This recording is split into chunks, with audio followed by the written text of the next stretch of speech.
கூலிமா கூலி. Okay okay okay சரி, இன்னைக்கு நாங்க வந்து ஒரு புதுமையான ஒரு விஷயத்துல வந்து ஒரு படத்தோட ரிவ்யூ கொடுக்கலாம்னு வந்திருக்கோம்.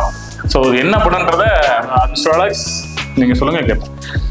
இங்க பாருங்க, இன்னைக்கு வந்து கூலின்னு ஒரு படம் ரிலீஸ் ஆகுது. இதுல ஒரு பிரம்மாண்டம் என்னன்னு கேட்டீங்கன்னா, தமிழக சூப்பர் ஸ்டார் அவர்கள் வந்து நடிச்சிருக்கிறார்.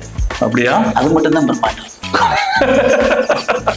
ஆனா கூலியில அவரை மட்டும் இல்லாம அவங்க நடிகர் பூரா சொல்றேன், கொஞ்சம் கேட்டுக்கோங்க. அந்த கூலிக்கும் படத்துக்கும் சம்பந்தம் இருக்கா? கண்டிப்பா இல்ல. வெளியில போயிருந்தா கூட கூலி கொடுத்துருப்பாங்க. இல்ல உள்ள எதுவும் கூலிக்காக போராடுறாங்களா? நேற்று தொழிலாளர் போற மாதிரி எதாவது இருக்கா? ஐயோ, எதுவுமே கிடையாது. சரி, என்ன கதைன்னு நீங்க உள்ள போய் பார்த்தா கடைசி வரைக்கும் கதை என்னன்னே தெரியாது. அதுல என்ன ஓடுது, இதுல என்ன மியூசிக் போட்டாங்க, என்ன நடக்குதுன்னே தெரியாது. நீங்க ஜமேன் போய் அங்க உட்காந்தீங்கன்னா அப்படியே ஸ்கிரீனை பார்த்தவே நீங்க இருக்கலாம். அவ்வளவுதான், வேற எதுவும் உங்களுக்கு தெரியாது. அதாவது ஆமாங்க, அதாவது நீங்க ஃபுல்லா நியூஸை திறந்தாவே கிட்டத்தட்ட எந்த நியூஸ்லயும் ரிவ்யூன்னு போட்டு தள்ளுறாங்க. ஆனா படம் அந்த அளவுக்கு இல்லைன்னு தான் சொல்றாங்க, இல்லையா?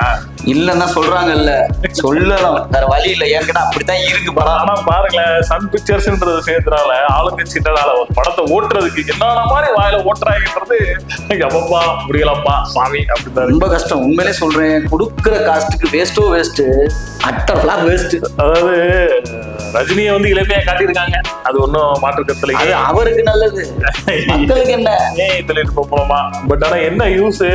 ஒரு ஸ்டோரி இல்ல, ஒரு அதாவது இந்த இப்ப உள்ள காலகட்டத்துல அந்த ஏஐ தொழில்நுட்பத்தை வச்சு டஸ் புஷ்ன்னு போறாங்க. ஒரு என்ன நினைக்கிறீங்கன்னா, லோகேஷ் கனகராஜ் படம்னா இப்படித்தான் இருக்கும்னு ஒரு இமேஜினேஷன் எல்லாருக்குமே உண்டு.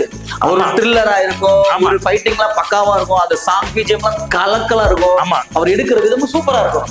ஆமா, ட்ரக்ஸ் கடத்துறதோ லீகலா படம் அது வந்து படத்துக்கு ட்ரெண்ட். ஏன்னா நாட்டுல நடக்கிற விஷயத்தை எடுக்கிறாங்க. ஆமா, நடக்கிற விஷயத்தை எடுத்தாலும் திரைமரம் நடக்கிற விஷயத்த அப்பட்டமா கொண்டு வந்து இதுதான் நடக்கிற மாதிரி அறிஞ்சுக்கிட்ட எல்லாரும் மக்கள் அறிஞ்சுக்கிட்ட லோகேஷ் கனகராஜ் அவர்கள் வந்து இன்னமும் வந்து புது விஷயத்த ட்ரை பண்ணலாம். ஏற்கனவே அரைச்ச மாவு தான் அரைச்சிருக்காரு. இல்ல உண்மைதானே, முதல் ட்ரம்ஸ் வச்சு அடிச்சாங்க, அப்புறம் இன்னொரு கொட்டை வச்சு அடிப்பாங்க, அடுத்து தப்பரை வச்சு அடிப்பாங்க, அவ்வளவு. ஆனா ஒரே மாதிரிதான் இருக்கும் எல்லாமே, வீட்டெல்லாம் ஒரே. அனுபவத்து ஏங்க அந்த பாட்டு ஏங்க எப்பவுமே என்னதான் அந்த தேட்டர்ல உட்காரும் போது ஒரு இறைச்சல் சவுண்ட் கேட்டு என்ன நினைக்கிறீங்க? கூடிய சீக்கிரம் காதுல பஞ்ச வச்சுதாங்க அடைச்சிட்டு உள்ள போகணும், அந்த மாதிரி இருக்குது உண்மையிலே. ஆனா இதுல உண்மையிலே பரவாயில்ல, சென்சார் கூட பாராட்டலாம். 18 சர்டிஃபிகேட் ஏ சர்டிஃபிகேட் கொடுத்துருக்காங்க. உண்மையிலே பல செயல்கள் இருப்பான்.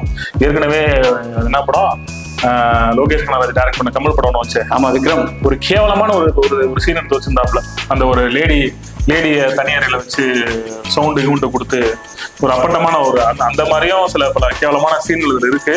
பரவாயில்ல, ஏ சொல்லி கொடுத்தனால சிறுவர்கள் வந்து பார்க்காம இருக்கணும். அது ஒரு அது வந்து ஒரு பாசிட்டிவான விஷயம் அப்படின்றது நீங்க எடுத்துக்கிட்டாலும், படத்துக்கு கொடுத்த காசுக்கான மதிப்பு இருக்கணும். மக்கள் என்ன நினைக்கிறாங்கன்னா, என்டர்டெயின்மெண்டா இருக்கணும், கமர்ஷியலா இருக்கணும். போய் உட்கார்ந்தோம்னா ஒரு 2 மணி நேரமோ அல்லது 3 மணி நேரமோ தன்னிலை மறந்து அதை ரசிச்சு தன்னோட மனக்கவலையில குறைக்கிற மாதிரி இருக்கும். கமெண்ட் எல்லாம் பாத்தீங்களா? ஐயோ, கமெண்ட் அதான் சொல்றேன்ல, முதல் கமெண்ட் தரமான கமெண்ட் போட்டிருக்காங்க. என்னன்றீங்க, கூலி படத்துக்கு போறதுக்கு பதிலா வேற பக்கம் வேலைக்கு போறதா கூலியாச்சும் கிடைச்சிருக்குன்றாங்க. என்னன்னா ரொம்ப பெரிய அந்த படத்துல கூலின்னு போட்டுக்கிட்டு ஏங்க காலம் போன காலம். அதை விடுங்க, நாகார்ஜுனன்றவர் பாத்தீங்கன்னா அவ்வளவு பெரிய நடிகர். அவருக்கு ஒரு கதாபாத்திரம் கொடுத்துருக்காங்க. அவர் எப்ப நடிச்சாலும் நல்லா நடிச்சிருவாரு. கடைசியில இவரோட மைண்ட் தூக்கி அவர் மட்டையில சொருகின மாதிரி ஏஐல இருந்து மட்டாங்க போல இருக்கு. இவர் மூலியத்துக்கு அதை சொருகி விட்டாங்க போல இருக்கு. புரியலையா என்னவா ட்ரெண்ட் என்ன அப்படின்னா, பல ஓல்டேஜ் ஸ்டார்ஸை கொண்டு வந்து குடிச்சு விட்டு படத்தை ஓட ஏன் என்ன காரணம் தெரியுமா? ஓல்டேஜ் தானே ஹீரோவே நடிச்சிருக்காரு. ஸ்டாப் இட், அவர் யூத். இந்த படத்துல அவர் வந்து யூத் சொல்லிக்கலாம், பெரிய போத்து. நீங்க வேற சொல்ற கதையை ஒழுங்கா சொல்லியிருந்திருக்கலாங்க. இதுக்கு இத்தனை கதாபாத்திரம் வேற ஏன் சொல்ல வேண்டியதானே? தேடி போறோம், தேடிட்டு போயிட்டோம், புடிச்சிட்டோம், வந்துட்டோம், போயிட்டோம் அப்படின்னு சொல்ல வேண்டியதானே? எதிர்பார்த்த அளவு படத்துல ஒன்றும் இல்லைங்க. ஃபர்ஸ்ட் ஹாஃப் வந்து ரொம்ப மோசம், செகண்ட் ஹாஃப் அதோட மோசம். இதுல பிளாஷ்பேக் ஒன்று கொண்டு வராங்க. அதுல ஏதோ வச்சு ஏதோ டபுள் பாஸ்ல காட்டியிருக்காங்க. இதுல ஸ்ருதிகாசை வேற. கடவுளே, இதுல நாகார்ஜுனா அவரோட இதுல வேற சொல்லுவாங்க தெரியுமா, ஒரு சவு மிட்டாய் வாங்கணும், கொஞ்சம் கணத்துல பிச்சு ஒட்டி விடுவாங்க. அது மாதிரி சத்யராஜை கொண்டு வந்து விட்டுருக்காங்க. இதுல வேற பட ரிவ்யூல he is the inventor of style. ஏன் கேக்குறீங்க? அதுக்கு நான் போட்டிருக்க ஸ்டைலே பரவாயில்ல. கண்டிப்பா உங்க லெவல் வேற கல்வியில அதெல்லாம் ஒப்பிடலாமா தலைவரோட? தலைவர்லாம் அவர் யார் வந்து? நீங்க வேற அவர் வேற.